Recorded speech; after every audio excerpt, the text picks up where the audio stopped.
اعوذ باللہ من الشیطان الرجیم بسم اللہ الرحمن الرحیم سورۃ النساء آیت نمبر 9 چوتھا پارہ۔ وَيَخْشَ الَّذِينَ اور جو لوگ چاہیے کہ وہ لوگ ڈر جائیں لو ترکو اگر وہ چھوڑیں من خلفہم اپنے پیچھے ذریۃً اولاد ضعافاً کمزور خافوا ڈر ہو ان کو علیہم ان کے بارے میں فَيَتَّقُوا اللَّهَ پس چاہیے کہ وہ بھی ڈرتے رہے اللہ تعالیٰ سے وَيَقُولُوا اور کہیں قَوْلًا سَدِيدًا بات سیدھی، یعنی کہ اللہ رب العزت نے بہت ہی پیارے انداز میں یہاں پر اللہ ہمیں سمجھایا ہے کہ چاہیے ان لوگوں کو کہ وہ ڈریں جو ترکہ چھوڑ کر گئے ہیں، یعنی کہ جو خود ترکہ چھوڑ کر گئے ہیں، جس طرح وہ اپنی اولاد کے بارے میں ڈر ہے، ان کو خوف ہے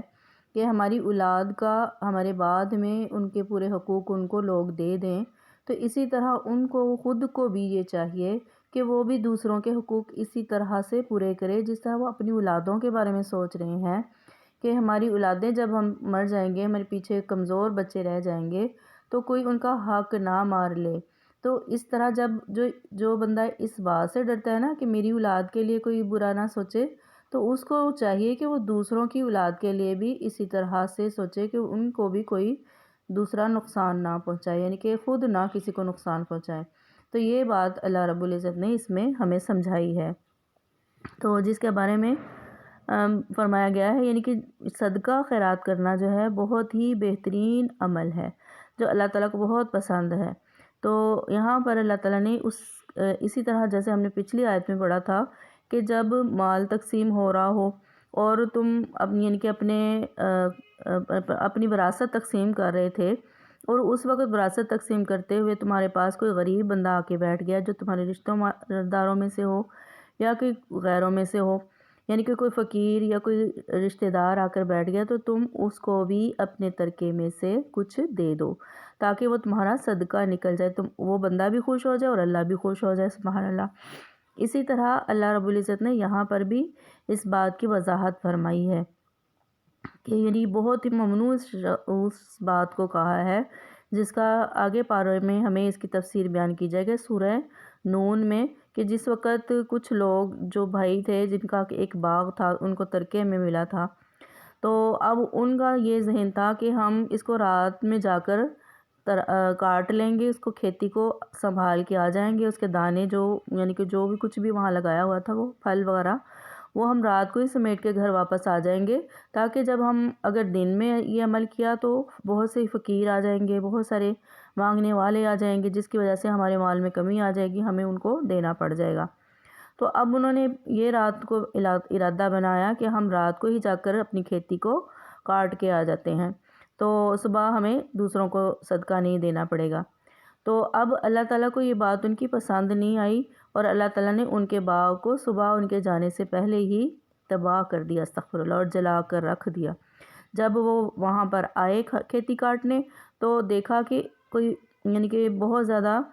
جلی ہوئی چیزیں پڑی ہیں اور سیاہ خاک ہو کے ان کے پودے پڑے ہوئے ہیں، تو اب وہ کہنے لگے کہ شاید ہم بھٹک کر کہیں اور جگہ آ گئے ہیں، تو ہمیں کہیں اور جانا تھا۔ تو اللہ تعالیٰ نے ان کے اس عمل کو پسند نہیں فرمایا اور اس کی وجہ سے ان کے باغ کو تباہ کر دیا۔ تو اسی طرح ہمیں بھی یہ بات سوچنی ہے، یعنی کہ اس آیت میں اللہ رب العزت نے یہ بات ہمیں سمجھائی ہے کہ وَلْيَخْشَ الَّذِينَ جو لوگ ڈرتے ہیں، یعنی کہ ان لوگوں کو چاہیے کہ وہ ڈریں اس بات سے کہ اگر وہ چھوڑ جائیں اپنے پیچھے کوئی اولاد کمزور اور ان کی کمزوری کی وجہ سے کوئی ان کے اوپر زیادتی نہ کر جائے، تو پھر اب ان کو بھی یہی سوچنا ہے کہ وہ بھی کسی پر زیادتی نہ کریں۔ تو اس بات کی ہمیں یہاں پر وصیت فرمائی گئی ہے، یعنی کہ ایک شخص اپنی موت کے وقت وصیت کر رہا ہے کہ اس چیز کو میرے وارثوں میں تقسیم کر دینا۔ اب اس کو خوف ہے کہ اگر میں مر گیا تو پتہ نہیں لوگ میری وراثت کو صحیح طریقے سے خرچ بھی کریں گے یا کہ نہیں کریں گے۔ تو اب اس کو یہ بات جب یہ اپنے دل میں اپنی بچوں کے لیے آ رہی ہے نا، تو اب اس کو بھی چاہیے کہ وہ دوسروں کے بچوں کا بھی اسی طرح خیال رکھے جس کا وارث وہ بنا ہے، یعنی کہ جن لوگوں کے وارث وہ بنا ہے، جس کی جائیداد کا وہ وارث بنا ہے، اس کو بھی چاہیے کہ وہ دوسروں کا بھی اسی طرح خیال رکھے جس طرح اس نے اپنی اولاد کا سوچا۔ تو یہ آیت ہمیں یہ بات سمجھا رہی ہے کہ جیسے کہتے ہیں نا کہ آج جیسا کرو گے تو کل ویسا ہی بھرو گے، تو وہ اللہ نے ہمیں یہاں اس آیت میں سمجھایا ہے کہ اگر تم خود چاہتے ہو نا کہ ہمارے بچوں کے ساتھ انصاف ہو تو پھر تم بھی کسی کے بچوں کے ساتھ انصاف کرو۔ جب تم دوسروں کی جائیداد کو صحیح تقسیم کر کے ان کے حوالہ کرو گے تو پھر کل تمہارے مرنے کے بعد بھی تمہارے بچوں کو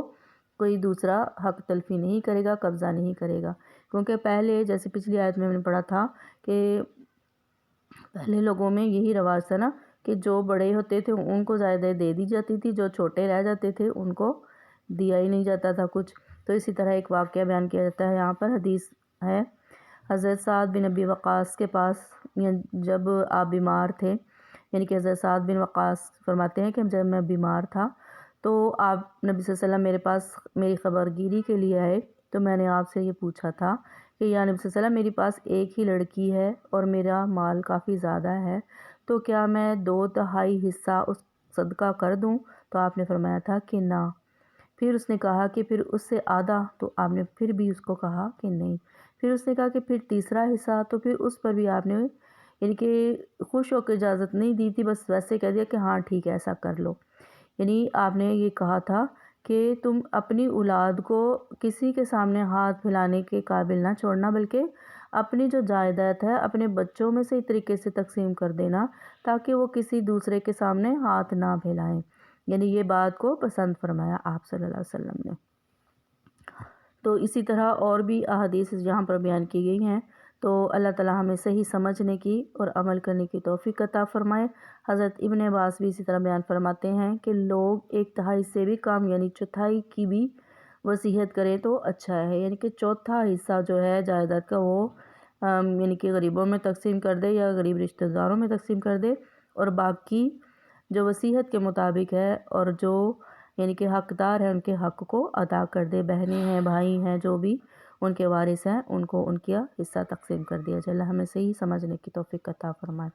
اور پھر آگے فرمایا فَيَتَّقُوا اللَّهَ، پس ڈرتے رہو اللہ تعالیٰ سے، فَيَقُولُوا قَوْلًا سَدِيدًا، پس کہو تم بات سیدھی، یعنی کہ انصاف کی بات کرو نہ کہ تم ناانصافی کی بات کرو۔ جیسے تم اپنے لیے انصاف چاہتے ہو